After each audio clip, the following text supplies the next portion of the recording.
Olá, sejam bem-vindos a mais um episódio do programa Sabe as Mulheres, nosso podcast que a gente faz com muito amor e carinho para vocês, mulheres e homens também, porque a gente tem um público masculino aí, ó, nota 10. Obrigada, né? A gente aproveita para agradecer essa, né, audiência da gente no YouTube, também Verdade. participando nas redes sociais, lá no nosso Instagram. Se liga lá, porque a gente está colocando sempre uma mensagenzinha lá, né? Aqueles cortes bem legais.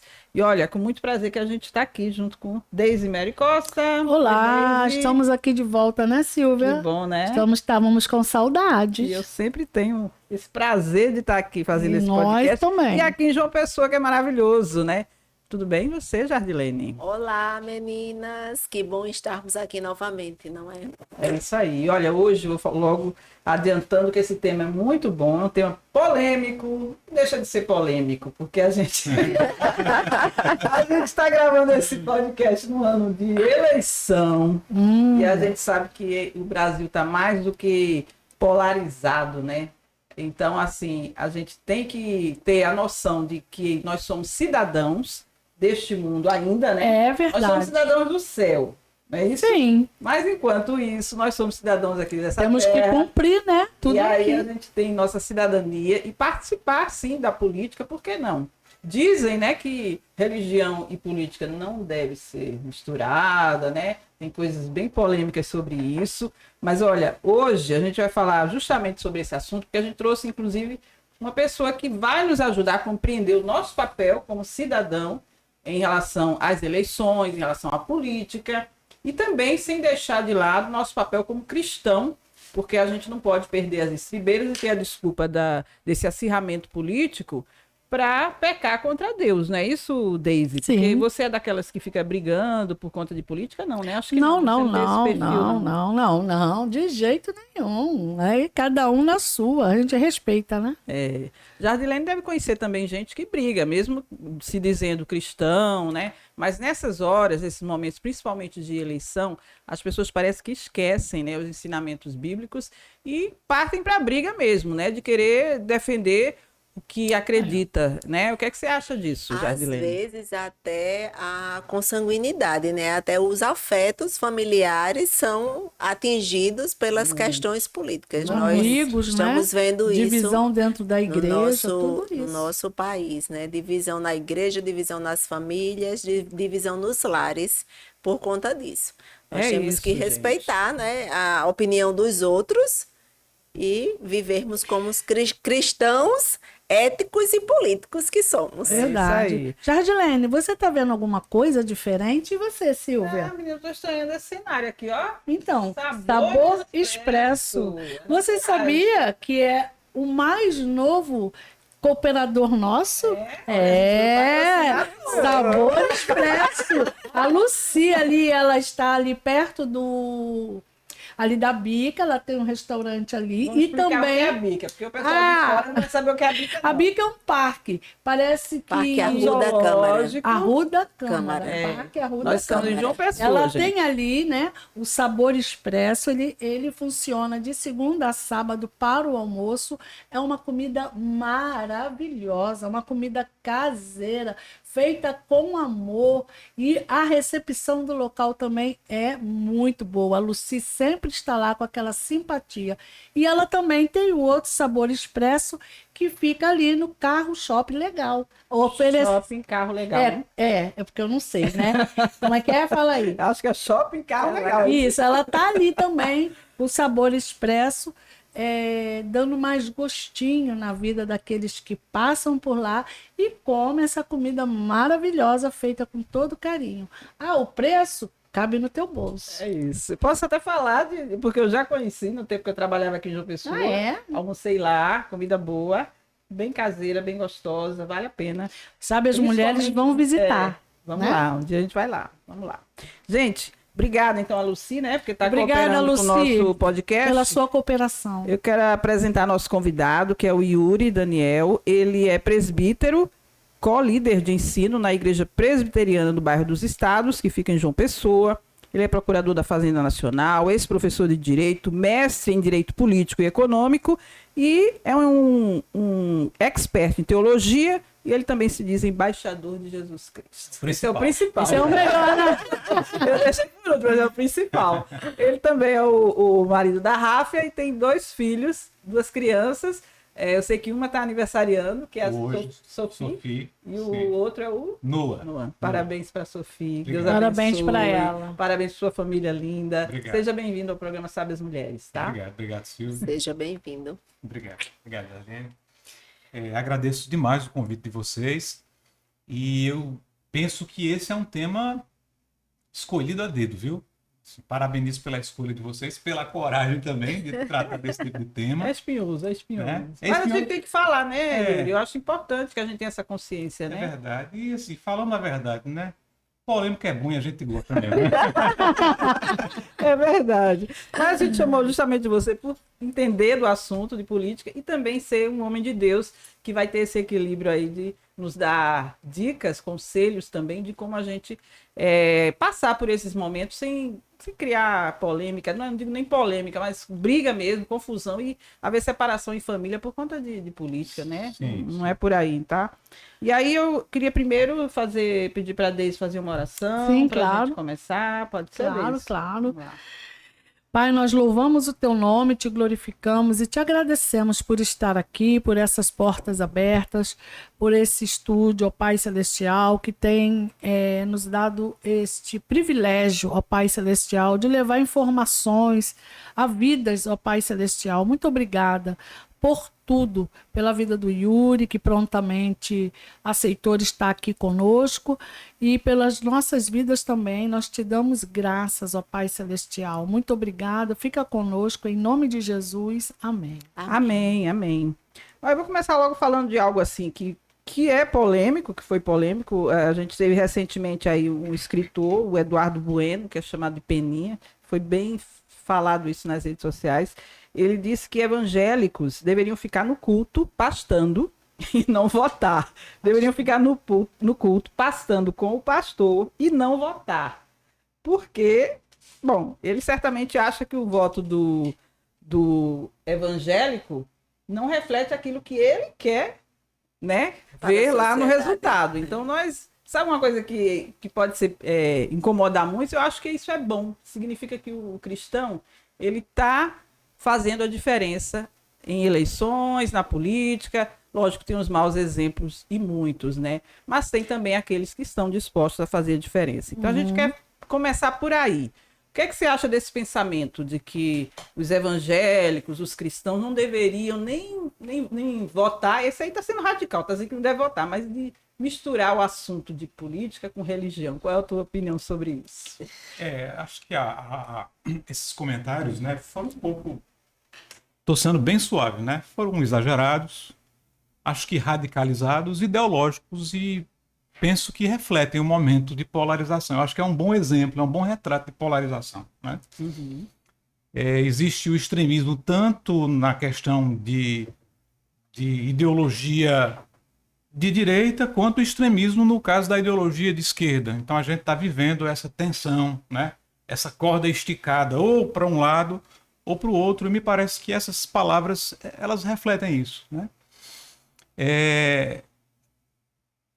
Política e religião, será que realmente se misturam, né?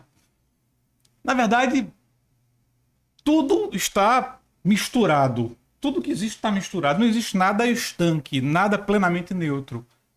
Então, de fato, em alguns aspectos, política e religião, sim, se misturam. Não há como negar isso, como tudo está misturado na vida das pessoas. Mas também é fato que política e religião não são a mesma coisa, não devem ser a mesma coisa. Essa mistura não deve gerar uma amálgama tão forte a ponto de a decisão política ser puramente religiosa e a atuação religiosa ser puramente política, né? Nós não estamos mais no período do Antigo Testamento, em que política e religião eram praticamente a mesma coisa. O Código Civil da época era praticamente um código teocrático, a lei de Moisés, né? E a nossa civilização ocidental, a nossa cultura ocidental é uma cultura de separação. Nós não estamos, por exemplo, na cultura, e respeitamos as culturas, porque, né, faz parte das pessoas, né? Mas a nossa tradição ocidental é uma tradição em que o sistema jurídico e constitucional ele está separado do sistema religioso. Então, por exemplo, ninguém aqui vai para a cadeia por violar os 10 mandamentos. Diferente, por exemplo, de civilizações, por exemplo, como alguns povos árabes, em que faz parte da cultura e da legislação interna, e repito, não é um preconceito ou uma diminuição da cultura desses povos, mas nesses povos a religião e a Constituição e as leis civis elas estão entrelaçadas, a ponto de, se você violar, por exemplo, o Alcorão, você está cometendo ilícitos civis e pode ser preso ou pode ter que pagar indenizações. Então, assim, o nosso sistema, ele separa religião de política. São coisas diferentes que têm certas relações, porque embora religião e política, não se misturem, não sejam a mesma coisa, mas também não devemos ver como coisas que se repelem, como se fosse religião versus política. Não, é religião e política. São coisas que não se repelem, não se misturam, mas ao mesmo tempo que se influenciam. De sorte que a religião influencia como um aspecto de valoração da sociedade. A religião acaba influenciando as normas e as decisões políticas. E, por outro lado, a política também, com seus insights, acaba influenciando a religião. Então, a gente pode ver, por exemplo, isso, não estou falando de agora, é no século XXI que a gente tem isso, não. Isso sempre foi assim, porque a religião, as artes, os valores sociais, eles acabam espelhando as decisões políticas e as leis. Observem, por exemplo, a própria cultura de direitos humanos que a gente vê hoje. Então, a gente tem toda uma construção dogmática e teórica e filosófica sobre a formação dos direitos humanos. Mas de onde vem isso? De onde é que vem os direitos humanos? Porque se você observa, por exemplo, nas civilizações gregas antigas, que são consideradas berço de democracia, né? Você observa que a democracia grega, antiga, clássica, das civilizações clássicas, estou me referindo a 2000 anos atrás, era uma democracia extremamente elitista, era uma democracia para o chamado pai de família, o pater familias, né? Romano, o cidadão ateniense. Então, apenas aquelas pessoas daquele núcleo elitizado tinham acesso à decisão democrática. Mas todo o povo não era cidadão.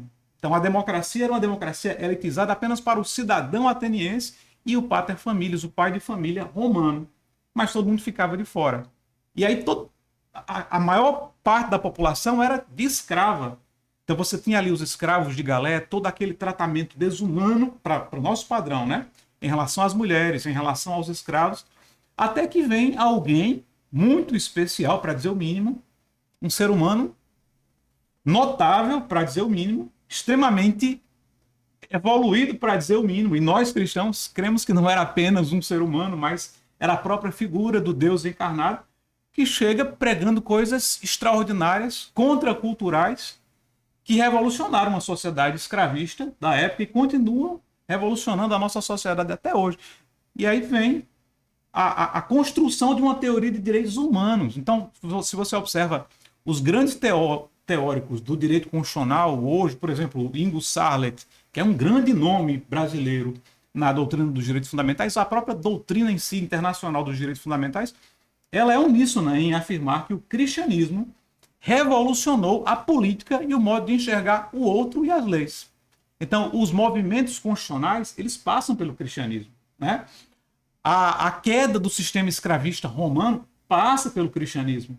Então, Jesus disse, o meu reino não é deste mundo. De fato, ele não veio com seus exércitos celestiais para dominar. Mas aquilo que ele falou derrubou exércitos. E nós vemos que o seu reino, ele já começou entre nós, porque o cristianismo já influencia de forma muito forte a política, né? É interessante isso, porque muita gente coloca Jesus como assim, tipo assim, quando você quer falar de mas Jesus não fez política ou não se envolveu em política, mas a própria palavra dele, que ele falava na época, trazia muito em relação à questão política, a questão de direitos, como você está dizendo, e que houve essa influência. Aí eu queria que você desse um pouco um panorama daquela época, né?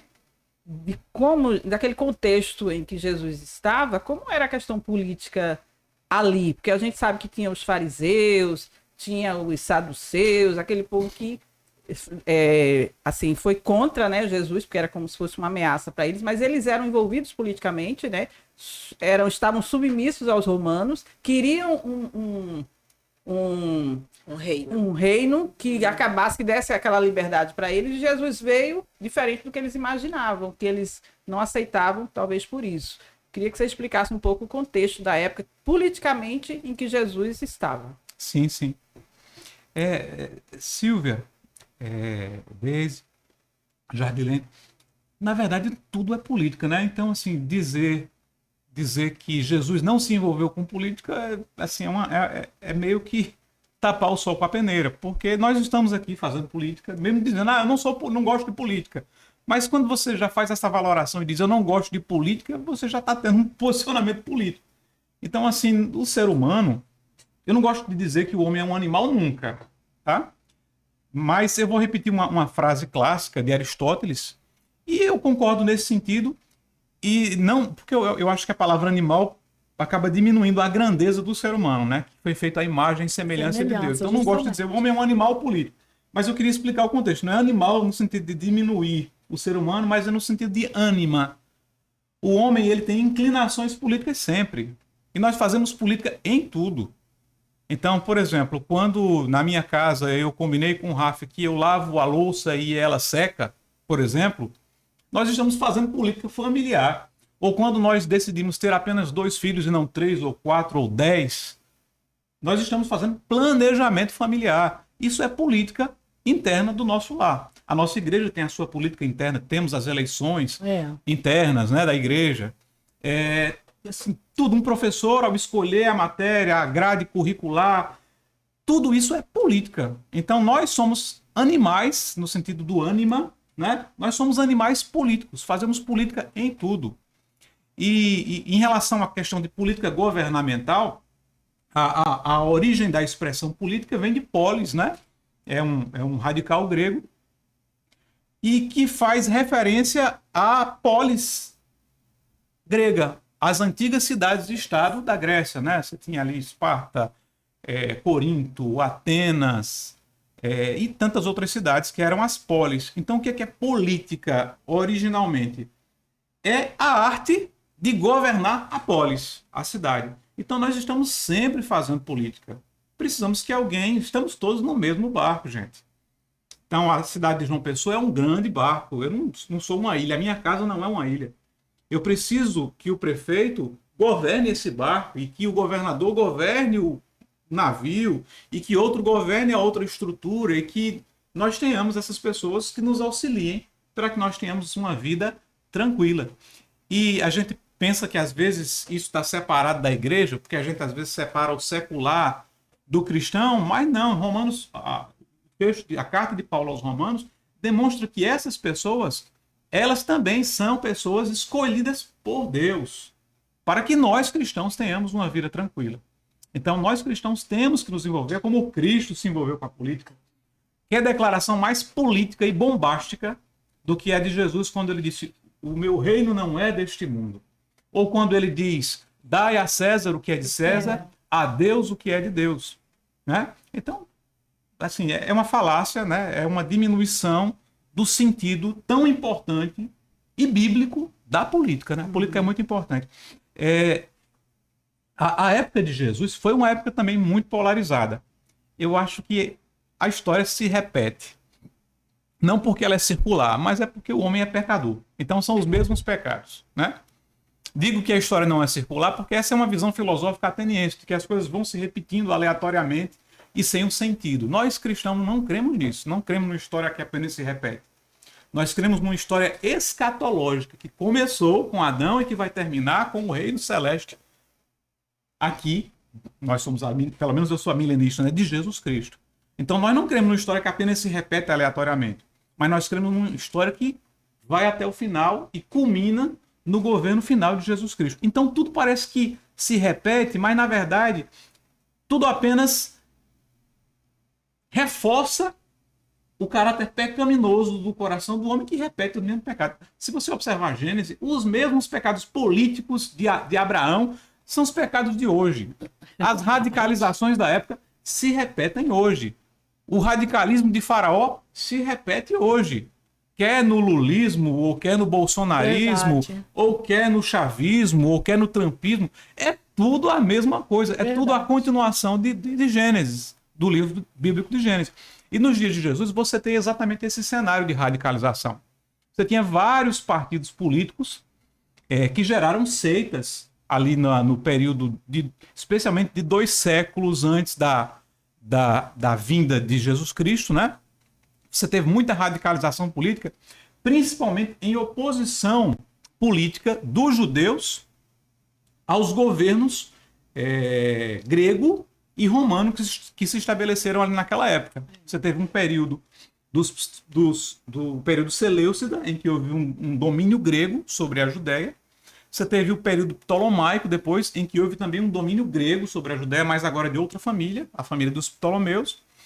E depois você teve todo o domínio romano sobre aquela região.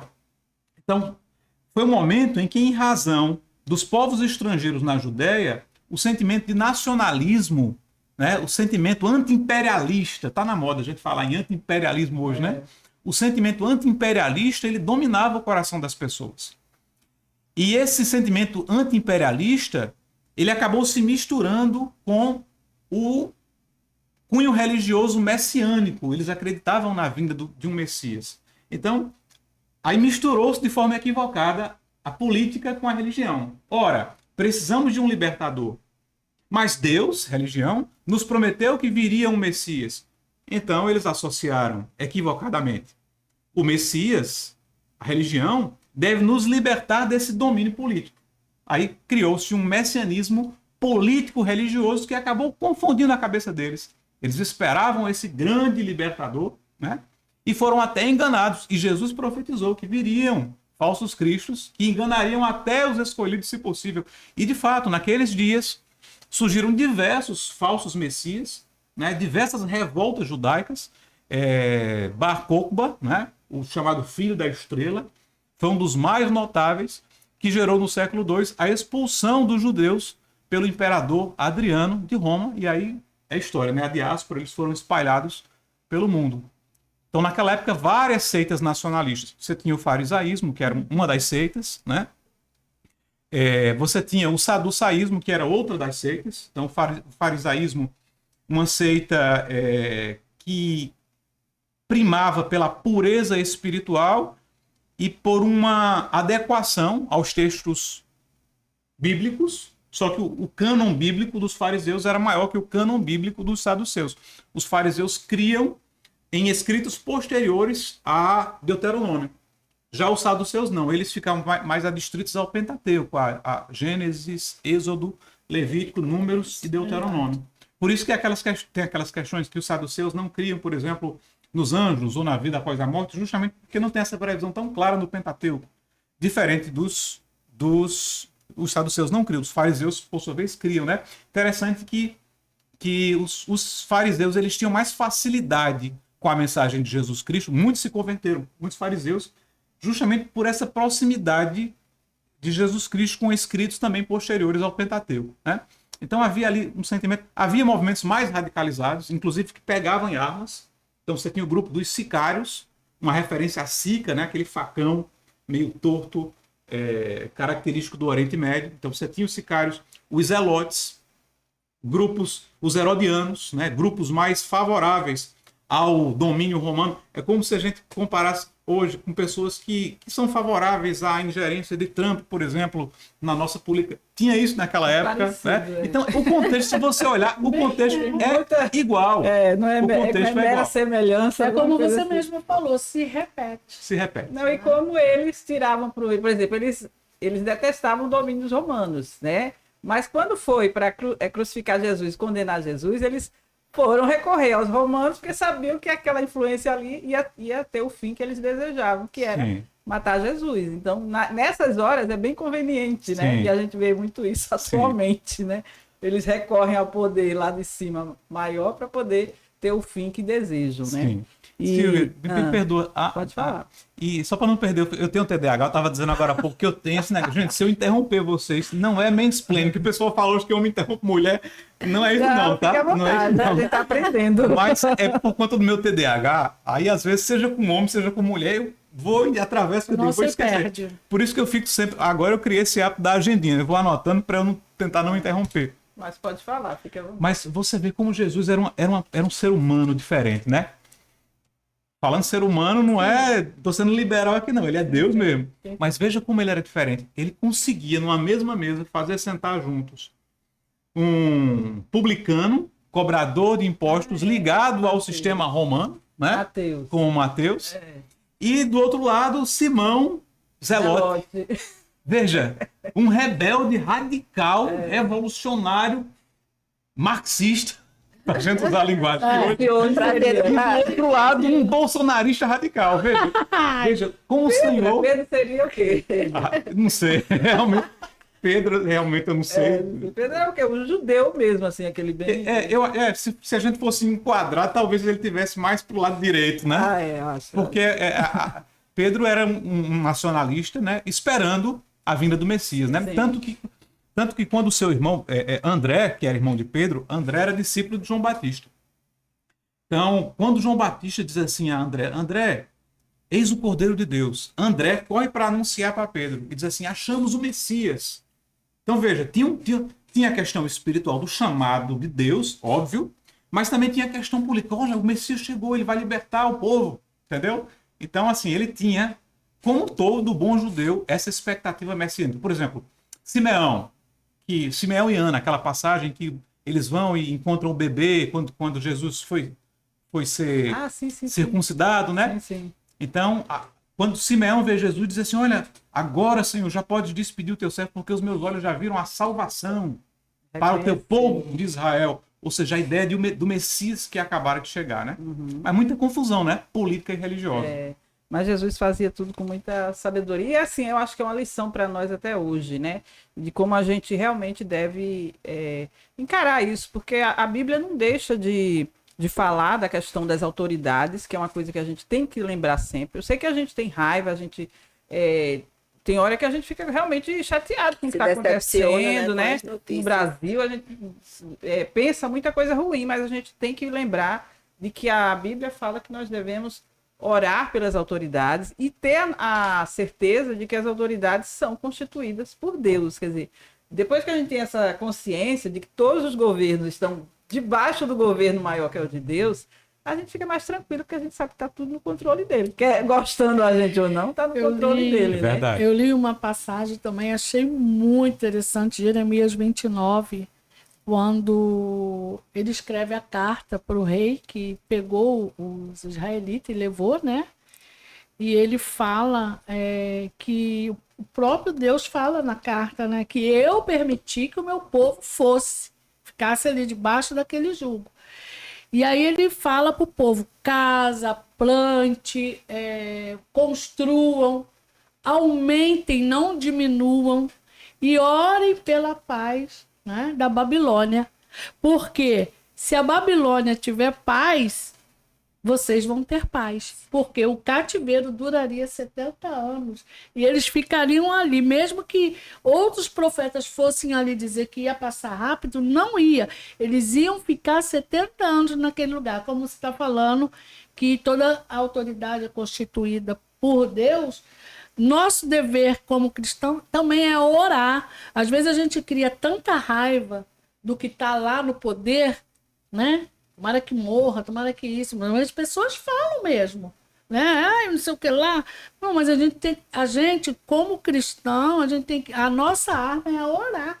A nossa oração pode mudar o coração nos governantes. Porque se eles lá tiverem paz, nós também teremos paz, né? verdade. Porque nós estamos nesse roda-moinho, nós não estamos ali à parte, assim, né, Yuri? Concorda? Sim, concordo. Nós não totalmente. estamos assim, ai, que bom, nós estamos aqui de bonito, Ficar não. só A gente está olhando, a gente tá observadores. no mesmo bolo.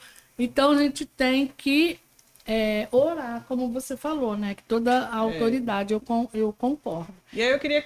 desculpa. Eu queria fazer uma pergunta para você. Pode fazer. Eu já era cristã e eu anulava todos os meus votos. Não tinha partido, não gostava, eu ia lá e anulava. Uma vez eu era vizinha de uma presbiteriana e ela falou para mim, sabia que você está pecando? Isso é pecado. Você tem que cumprir o seu papel. Isso não se faz. E ela falou assim, tão bem embasada para mim, que a partir daquele momento eu nunca mais anulei voto. E eu queria que você falasse isso. Porque tem muitas pessoas que falam, eu vou anular meu voto, eu não vou votar. Quer dizer, a pessoa é como Pilatos, não é? Vou lavar minhas mãos. Fala aí, é certo ou é errado? Eu concordo com a sua vizinha totalmente. Eu concordo demais. E ela foi corajosa de chamar de pecado. Porque, para a nossa visão cristã, óbvio, ninguém é obrigado a seguir a visão cristã, né? E o cristão não deve ter a pretensão de querer impor a sua visão para ninguém. Mas para nós, cristãos, é pecado, sim. É corajoso dizer isso, que é pecado, porque o pecado... E eu nunca tinha pensado nisso, não. Pense numa vizinha boa, viu? Não tinha pensado... Será que isso é pecado mesmo? Deixar, se omitir em relação a isso. É porque quando a gente pensa no pecado, o pecado, a gente às vezes acredita que é apenas ação, né? A gente fazer alguma coisa. Mas deixar de fazer também, se omitir também é pecado. Então a gente peca quer por ação, quer por omissão. Ela falou isso. Nós fomos chamados por Deus para governar a Terra. Óbvio, nós não somos os reis do cosmos e da Terra, mas nós somos governantes designados por Ele para administrar a Terra, né? Então, quando ele cria Adão e ele designa Adão como o seu representante que iria cuidar do Jardim do Éden e expandir o Éden, dando a Adão um mandato que a gente chama de mandato cultural, estabelecer a cultura de Deus na Terra. Você imagina se Adão dissesse, não, Senhor, é muita responsabilidade, eu não vou fazer não. Veja, seria a mesma consequência de comer o fruto. É verdade. É um pecado, é uma desobediência, entendeu? Então, é um pecado. Nós, como cristãos, nós precisamos cumprir o nosso papel, exercer o nosso voto, a nossa cidadania. Você pode dizer assim, não, mas eu sou o cidadão do reino dos céus, do reino de Deus. Mas o crente, ele vive essa tensão entre o agora e o futuro. No reino de Deus. A gente vive entre o já e o ainda não, né? Para o jargão teológico, né? Não, isso é bonito, né? É muito bonito isso. A gente vive esse estado de tensão. Mas nós temos a dupla cidadania decorrente desse estado de tensão. Então, eu sou cidadão... Quando a gente preenche lá nacionalidade, a gente não diz assim, cidadão do reino dos céus. Não, a gente coloca lá, vai postar alguma coisa. Nacionalidade brasileira. Nós somos brasileiros, precisamos ter alegria por sermos brasileiros. Que pátria, que lugar bonito, gostoso, de uma cultura diversa, de gente boa, não é?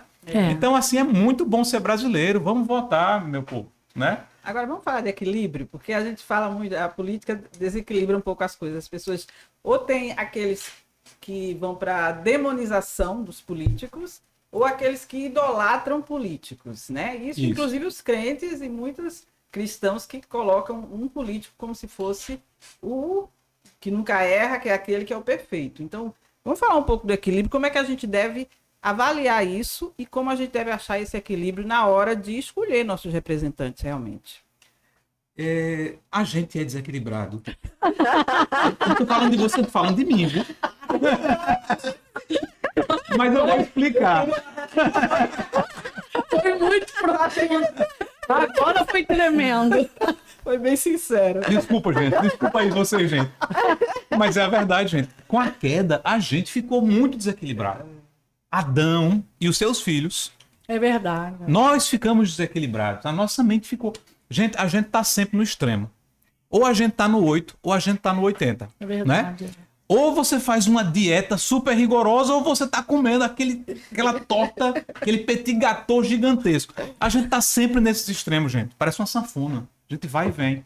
E é assim na civilização, né? E a filosofia até explica isso. Hegel é um filósofo que tratou dessa questão da tensão entre a síntese e a antítese da sociedade, que depois gera uma nova síntese. O próprio marxismo, ele trabalha essa questão Veja, eu não sou marxista, mas eu também não posso negar que há boas explicações.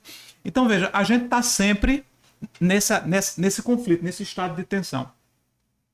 E aí a gente rotula as coisas e rotula as pessoas. E coloca nesse nosso desequilíbrio. Olha, tudo que é da esquerda não presta. Tudo que Marx escreveu é do capeta. Né? Ou, por outro lado, tudo que é da direita não presta. Deus me livre. Tudo que, sei lá, algum escritor teólogo escreveu não presta. Né? Tudo que Lutero falou não presta. Ou tudo que o Papa, para falar, por exemplo, do católico, tudo que ele falou não presta. E a coisa não é bem assim. Né? A gente precisa... E aqui eu não estou falando de concordar com o Papa, não. Eu sou cristão, reformado, presbiteriano. Nós somos. Do ponto de vista do meu cristianismo, eu sei naquilo que creio. Sim. E subscrevo a confissão de fé de Westminster. Eu tenho a minha confessionalidade. Mas estou falando aqui de política, né? Uhum. E de extremos políticos. Então, tudo que é da direita não presta, ou tudo que é da esquerda não presta. Tudo que Marx escreveu, vou tocar fogo no capital porque não presta. Manifesto Comunista joga no lixo. Não é bem assim. Em tudo pode haver a manifestação da graça comum, pode haver um bom ensino, pode haver uma boa explicação. Há boas explicações para conflitos sociais. Agora, quando a gente torna isso a nossa religião e extrema isso, e passa a ver o mundo com essas lentes, a ponto de que tudo é fruto de um conflito, ou tudo é guiado pela economia, ou nós somos fruto apenas da chamada infraestrutura marxista, ou seja, nós somos fruto de economia. Né? Nós somos fruto apenas de opressão e oprimido, de relações sociais. Aí eu acho que já virou uma religião, já ficou uma coisa extrema. Né? E nós cristãos não pensamos assim, nós pensamos que tudo é fruto do controle de Deus, ou tudo é fruto da imagem de Deus sobre nós, né? Da transformação que Deus opera no coração dos crentes. Então a gente vê o mundo com outras lentes. Por outro lado, nem tudo da direita também é perfeito, né? Quer ver uma pauta da esquerda, que geralmente a gente diz que é uma pauta da esquerda, que é uma boa pauta, né? A pauta, por exemplo, de atuação social, de defesa social, de defesa do pobre, do marginalizado, é uma boa pauta, né? Que geralmente se atribui à esquerda. Na teoria, ela disse. É porque vai ser administrado por seres humanos imperfeitos que terminam... Sim, mas deixa eu falar. Que terminam desequilibrando. Desequilibrando. Né? Porque aí também, quando você reduz tudo a isso, aí é o problema. Ou uma pauta da direita de pura liberdade e de não intervenção do Estado em nada, também acaba gerando um problema. Porque você imagina, por exemplo, eu sou liberal. E eu confesso que eu até gosto de muitas ideias liberais, gosto de Adam Smith, do liberalismo econômico. Acho que o Estado não deve se intrometer tanto na ordem econômica, mas também, se ele não se intromete nada na ordem econômica, quantos vorcaros podem surgir, né? Capitalismo predatório, né? Concorrência desleal. Então você pode também aí muitos problemas. Então todos os dois lados, eles têm coisas boas, têm coisas ruins, né?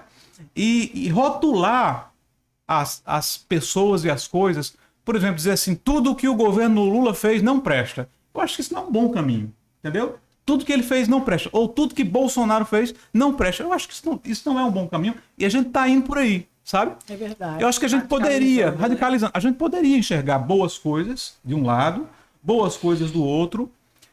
Seria tão bom se a gente conseguisse ter continuidade política e administrativa, de forma que no final um apertasse a mão do outro e dissesse, olha, fiz isso aqui, até aqui, agora faz um pouco mais, e faz um pouco mais. E eu acho que isso acontece em civilizações, sei lá, na Europa, na Suécia, na Noruega. Seria tão bom que a gente tivesse esse tipo de cultura, não a cultura do ódio político, né?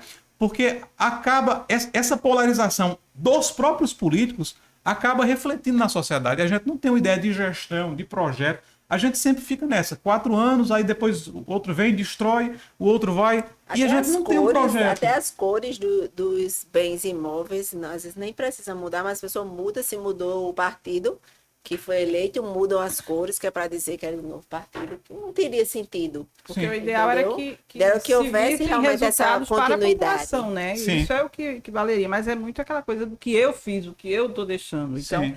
aí eu queria que você falasse um pouco sobre isso mesmo, da gente saber olhar com equilíbrio para o que aquilo vai trazer de benefício para o nosso país, não só para a nossa religião, não só para Sim. os cristãos, porque Sim. muitos votam porque foi o pastor que mandou votar em fulano. Eles nem sabem por que estão votando. Tem igrejas que são assim, eu conheço igrejas que são assim. Se o pastor mandar votar em tal, eles votam.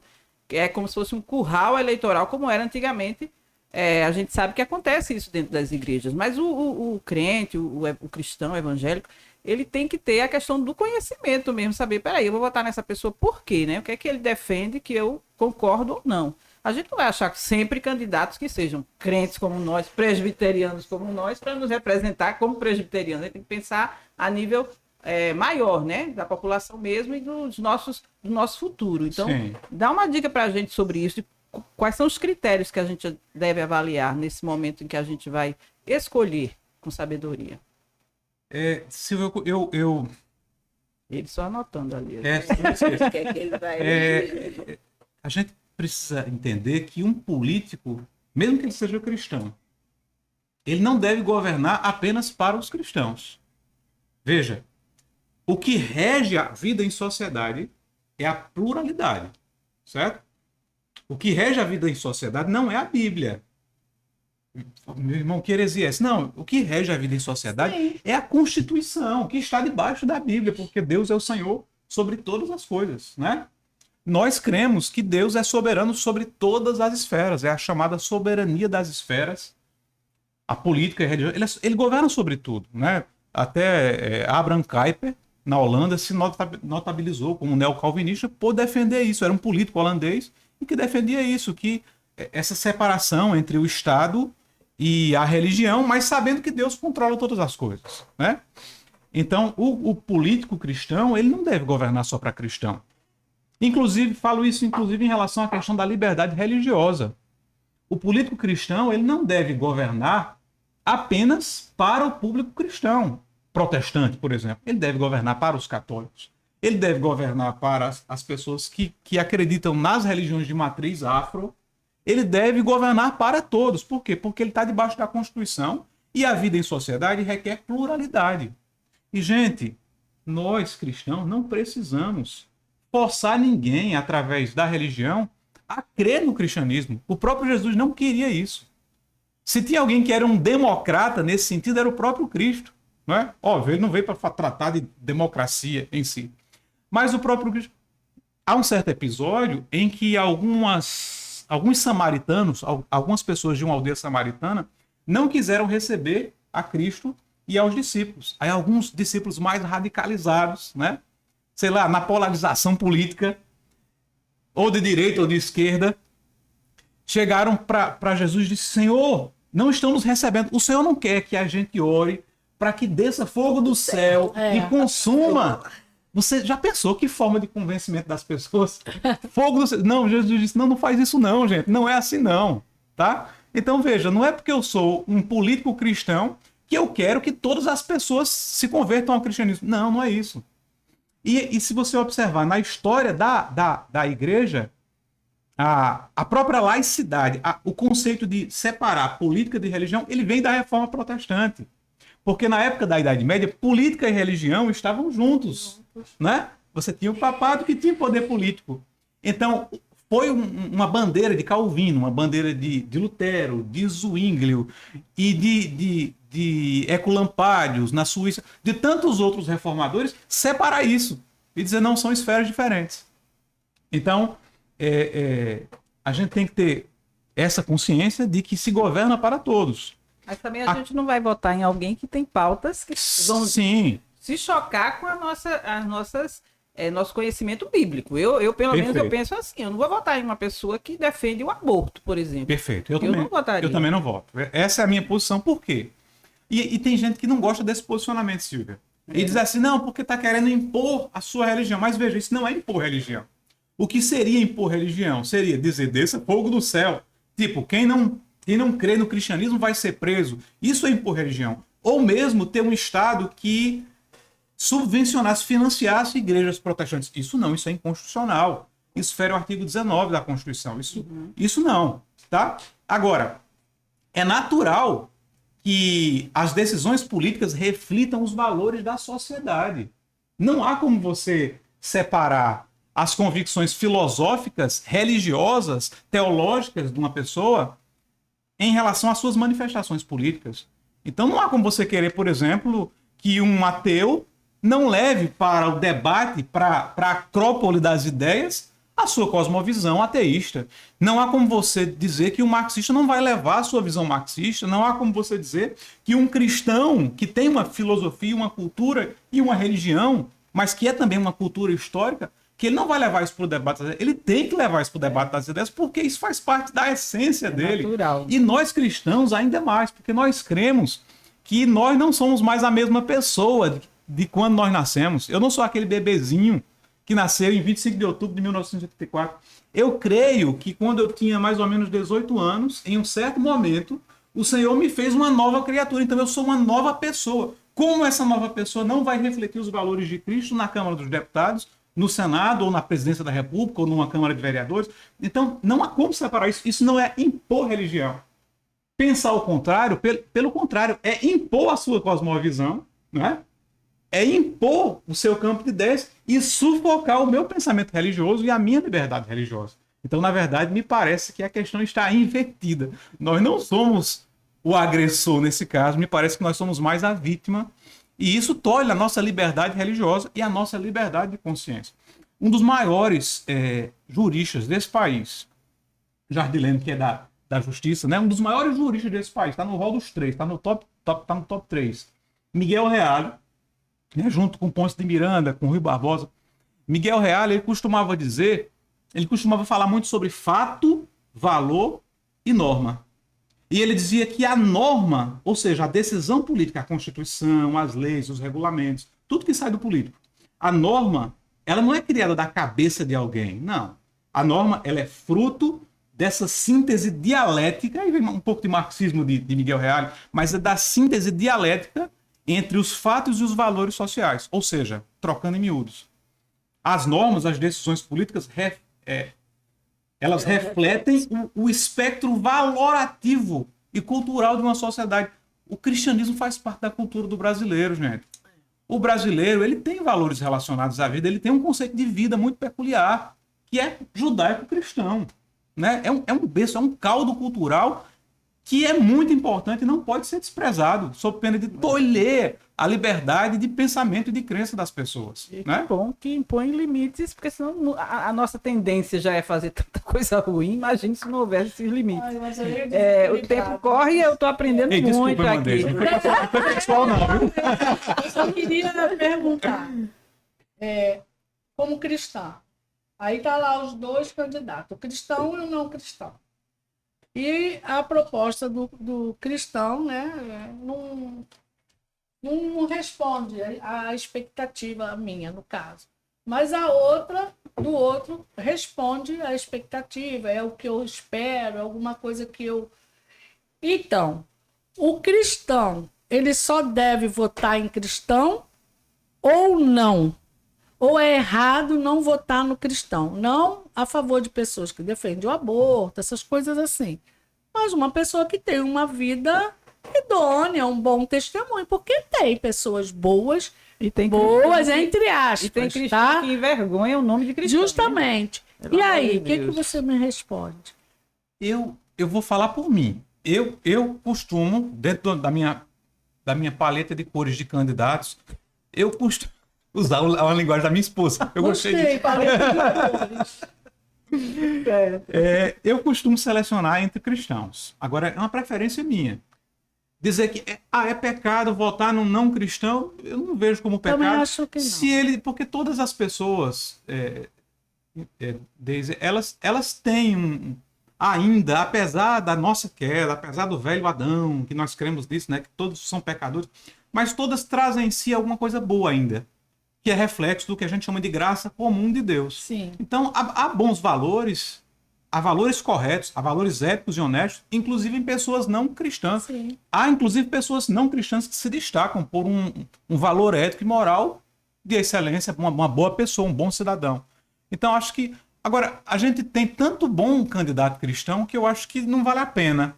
As opções são boas. Se você olhar direitinho, sempre surgem bons candidatos éticos, como outras pessoas éticas no mundo não cristão, mas que traz uma gama de valores que a gente gosta, que a gente tem afinidade. Valores relacionados à vida, como a questão do aborto, mas não só também, gente, porque às vezes a gente é muito reducionista na escolha do candidato. A gente diz, esse defende aborto, então esse não defende o aborto, então eu não voto nele.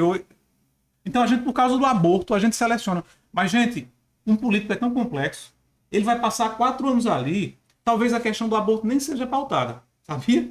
É difícil ser pautado porque é um tema muito complexo, então às vezes o presidente da Câmara nem bota isso para votar. E aí o cara tá votando em um monte de outras coisas econômicas que você não atentou. Então veja, quais são os projetos dele para a área de saneamento? É só aborto. É um histórico, né? É só aborto, é só cristianismo, é só, sei lá, entendeu? 8 de janeiro ou não 8 de janeiro, ou morais ou não morais, ou liberalismo, as ou pobre ou não pobre. né? É só a polêmica que guia o nosso voto. Então eu acho que a gente precisa atentar para isso. Qual é o plano de governo? Às vezes eu recebo alguém na minha casa e diz, seu Yuri, a gente tem como conversar sobre política, porque eu quero me candidatar, e às vezes a pessoa vem com esses jargões, porque eu defendo isso, aí, aborto e tal, as mesmas coisas de sempre, já virou uma ladainha, né? Aí eu pergunto, mas qual é o seu projeto para saneamento básico? Qual é o seu projeto para a questão da escola? E a questão orçamentária, você está inteirado dos recursos? Você acha que está muito ou pouco recurso para a questão assistencial? Qual é a sua visão, por exemplo, sobre políticas assistencialistas? É muito, é pouco? Você acha que deveria... Então, veja, tem tanta coisa, gente. E a sua visão para a Previdência? E a sua visão para sistema financeiro? Como é que você pensa o Banco Central? Veja, é tanta coisa. E a gente precisa de pessoas preparadas, gente. Preparadas. Não sabe? só para o hoje, mas para o futuro, né? Porque a gente sabe que tudo que se decide hoje vai refletir lá na frente, né? Verdade. Olha, o tempo voou. Gente, eu tô aprendendo muito aqui. Muito bom. Esse aí, com certeza, ele é um... A paleta de Eu cores, diria que ele era... Antigamente, eu diria que ele é uma enciclopédia. Hoje ele é um chat GPT. Vamos para nossa reflexão, então, Yuri? Vamos sim. Vamos sim. Às vezes a gente, como crente, agora eu falo para crentes. Eu estava falando, por enquanto, para os cidadãos, mas agora para nós crentes, tá? Às vezes a gente, como crente, a gente tem um mau costume de achar que a gente vive nas nuvens. Tipo, eu sou um anjo, entendeu? E viver uma vida escapista, dizendo assim, não, meu reino não é deste mundo. Meu reino já é o reino do céu. E, na verdade, nós estamos aqui. Deus nos colocou aqui com um propósito de transformar, o de criar, né? O de ser pessoas criativas. E olha como Deus, ele é bom. Ele nos colocou aqui para governar um planeta, para governar uma terra, né? Governar com excelência, governar com amor. Eu fico pensando, eu estava até divagando ontem com a minha esposa, tendo Sophie tá numa fase de fazer perguntas filosóficas, tipo, pai, de onde vem o buraco negro? Ou pai, quem criou Deus? Aí a gente fica, ai meu Deus, e como é que a gente vai responder? Aí a gente estava dialogando um pouco sobre isso ontem, sobre como Deus é bom e como ele tem prazer em ver as suas criaturas refletindo as qualidades dele. Então, ele é pai, então ele tem prazer que eu seja um bom pai. Ele é o rei do mundo, então ele tem prazer que nós sejamos bons reis, bons governantes do mundo, né? Vocês imaginem a gente nessa mazela, nessa doideira toda do ser humano, qual foi a palavra que eu usei? Nesse desequilíbrio tão grande do ser humano. Você imagina se a gente governasse o mundo, conversando com Deus de tarde, tomando um cafezinho com Deus toda tarde, governando o mundo, com ele nos auxiliando, sem pecado. Aí você diz, não, mas a Terra não cabia tanta gente. Porque ninguém ia morrer, né? A Terra não caberia tanta gente, ninguém ia morrer. Hoje a gente tem 8 bilhões de pessoas. Onde é que ia caber esse povo? Gente,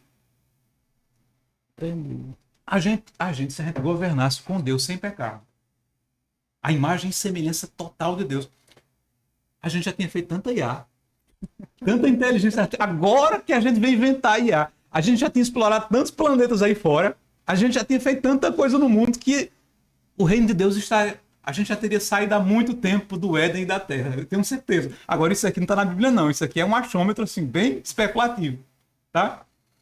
Então, Deus nos chama para governar, para criar.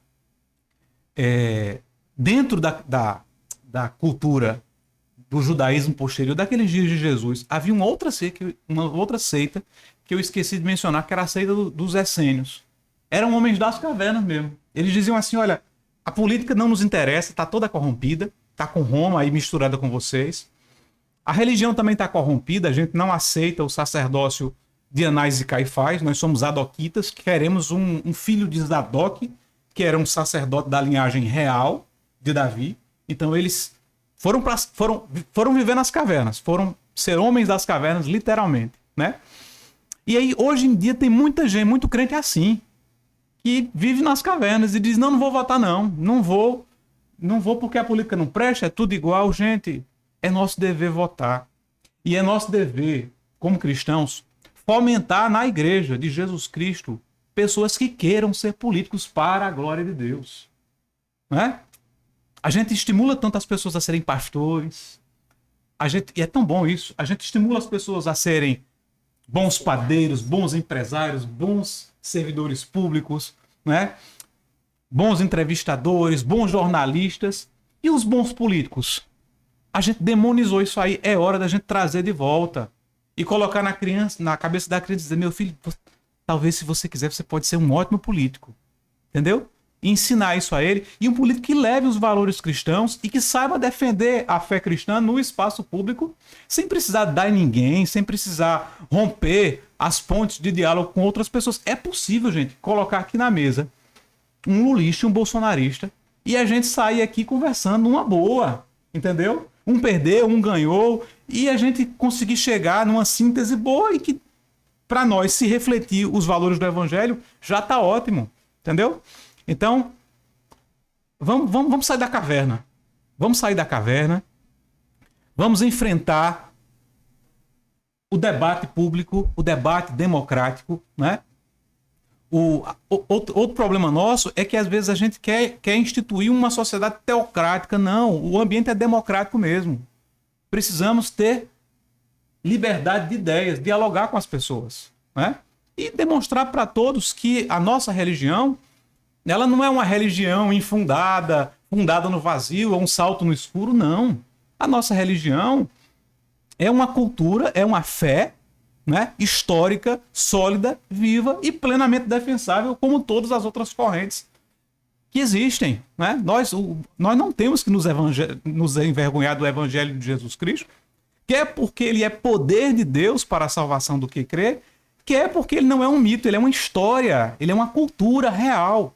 Então, o cristão pode e deve participar do debate público. Então, eu queria convidar você, meu irmão, cristão, crente, a orar por novos políticos. A encorajá-lo, inclusive, a ser um político, quem sabe? A participar da vida política e social do seu município. A participar, não necessariamente como candidato ou um partido político, mas a se envolver, a fiscalizar, a participar da política da sua igreja local, por exemplo. Nós precisamos, na nossa igreja, falo, por exemplo, da minha igreja, nós precisamos de bons políticos. Né? Nós temos excelentes pastores na igreja, mas nós precisamos de bons políticos, bons gestores, que administrem bem os recursos da nossa igreja, por exemplo. Então, ter uma dimensão total de que nós somos um ser político e que Deus nos chamou para fazer uma boa política, para governar, administrar em nome dele. Isso é lindo, viu, Silvio? É lindo. Vamos ter essa consciência. Vamos votar, meu povo. Não vamos pecar, não. Né? É verdade. É uma lição para nós isso, né? Verdade. Acho que a gente tem que olhar realmente a política com esses olhos aí, como você Muito falou, bom. como a vizinha de Deise falou. É. Tomar para nós essa responsabilidade e evitar brigas, né, sem sentido, que não vão levar a nada. Respeitar as ideias dos outros que não correspondem ao que a gente acredita, a gente tem que aprender a respeitar. Acho que E até aproveitar as boas ideias, como ele falou aqui. Às vezes porque eu penso diferente, não é, da pessoa que é de direita ou de esquerda, ele tem até algumas ideias boas, e aí eu não aproveito porque ele é contrário à minha posição política partidária. Então, assim, se você está na frente ou na liderança, se você já é uma liderança, né? Porque às vezes a pessoa é uma liderança no trabalho, é liderança na sua casa, é liderança na escola, na universidade, onde você já tem esse papel de liderança, você pode aproveitar as ideias boas de pessoas que têm pensamento contrário ao seu, mas que têm ideias boas que podem ser aproveitadas. Para não nem tudo que é do outro radicalizar. lado é ruim, como ele explicou pra Exatamente. gente. E aí eu ia até falar sobre isso, mas ele já citou isso, como Jesus foi importante naquele momento. Então, a gente já está acabando, mas é só para deixar bem claro isso, que Jesus ele foi um agente transformador naquela época, para aquele contexto, inclusive com as mulheres, como ele tratou a mulher, que muita gente acha que o cristianismo é arcaico, que trata a mulher com muita diferença, que a mulher é colocada no segundo plano, mas Jesus ele transformou isso naquela época. A gente vê como ele se colocava com as mulheres, né, e como ele até valorizava as mulheres naquele momento lá onde ele estava. Então isso é que sirva de exemplo para nós. Verdade. Né? Verdade. Olha, eu só tenho que agradecer a você, foi uma aula, eu gostaria de continuar, mas a gente tem o nosso tempo. Você realmente trouxe muito conteúdo para a gente, informações importantes, e trouxe essa noção também de como a gente deve se posicionar como cidadão dos céus e cidadão da terra também, né? Verdade, politicamente falando. Não Obrigada, omitir, viu, né? Yuri? Isso aí. Meninas, bom estar com vocês novamente. A gente tem ainda que provar o sabor expresso, porque eu já provei, mas você ainda não provou. Você já foi lá? Já fui lá. Vamos lá, Vamos Jardinelli? sim. Nosso sabor Vamos tirar um dia pra nosso gente ir lá. o primeiro patrocinador, hein? Nosso Você está convidado também, você aí, ó. Pode ser um patrocinador. pode Sabe ser as mulheres. patrocinador aqui do nosso programinha, do nosso podcast. A gente faz com amor e faz com muito prazer, porque a gente sabe que é uma coisa que Deus nos colocou para fazer É isso, verdade. né? Então estamos fazendo com muito amor. E a gente espera ter você novamente no próximo episódio. Grande abraço para você. Que E tá não com a gente.